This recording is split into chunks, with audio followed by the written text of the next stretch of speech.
कहानी शुरू होती है जेल की अंधेरी काल कोठरी से, जहां बंद है गैंगस्टर लॉरेंस बिश्नोई।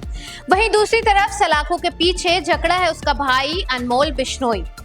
दुनिया को लगा था बिश्नोई गैंग का खौफ खत्म हो जाएगा।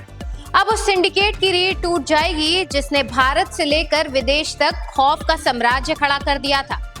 लेकिन जुर्म की दुनिया में खाली कुर्सी कभी खाली नहीं रहती। इस बीच 7 समंदर पार कनाडा की ठंडी रातों में जब गोलियों की आवाज गूंजी तो एक नया नाम सामने आया, टाइसन बिश्नोई। इस दौरान एक वीडियो वायरल हुआ जिसमें देखा एक गाड़ी रुकती है, दरवाजा खुलता है और फिर ऑटोमेटिक हथियारों से अंधाधुंध फायरिंग शुरू हो जाती है। ना कोई डर, ना कोई जल्दीबाजी, बस संदेश जो हमारे खिलाफ जाएगा उसका अंजाम यही होगा।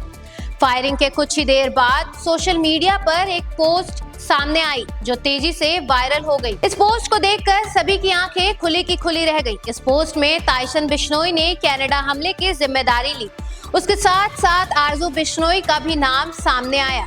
इसमें सबसे चौंका देने वाला नाम था शुभम लोनकर का। ये वही शुभम लोनकर है जिसका नाम पहले भी हाई प्रोफाइल मामलों में सामने आ चुका है। यानी साफ था कि ये कोई छोटा मोटा गैंग नहीं है, ये एक चलता हुआ सिस्टम है। अब सवाल उठता है कि जब लॉरेंस जेल में है, अनमोल भी बंद है, तो फिर गैंग चला कौन रहा है? जांच एजेंसियों का मानना है कि अब बिश्नोई गैंग पुराने स्टाइल में नहीं बल्कि इंटरनेशनल कार्टेल मॉडल पर काम कर रहा है।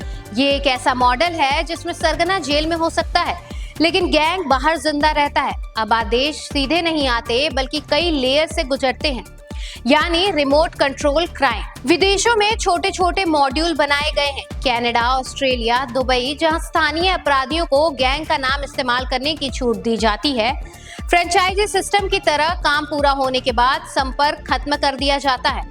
और अब इसी नेटवर्क में अब नया चेहरा बनकर उभरा है टाइसन बिश्नोई। बताया जा रहा है कि वो सिर्फ शूटर नहीं बल्कि एक फील्ड कमांडर है जो विदेश में बैठकर ऑपरेशन को मैनेज कर रहा है। वह सोशल मीडिया प्लेटफॉर्म को भर्ती का नया हथियार बना लिया है। हथियारों के वीडियो, लग्जरी लाइफस्टाइल, रॉबिनहुड वाली इमेज, इन सब के जरिए बेरोजगार युवाओं को जोड़ा जा रहा है। इन सब के लिए पैसा आता है रंगदारी से, ड्रग्स से। यानी अब ये गैंग सड़क का गिरोह नहीं बल्कि एक इंटरनेशनल नेटवर्क बन चुका है। अब जांच एजेंसियों, खास तौर पर राष्ट्रीय जांच एजेंसी की नजर टाइसन के डिजिटल फुटप्रिंट पर है। लेकिन असली सवाल अभी भी जिंदा है, क्या ये सिर्फ शुरुआत है या बिश्नोई गैंग का नया अध्याय? क्योंकि किंग भले ही जेल में हो लेकिन खेल अभी खत्म नहीं हुआ और अब शायद इस गैंग का नया वजीर मैदान में उतर चुका है।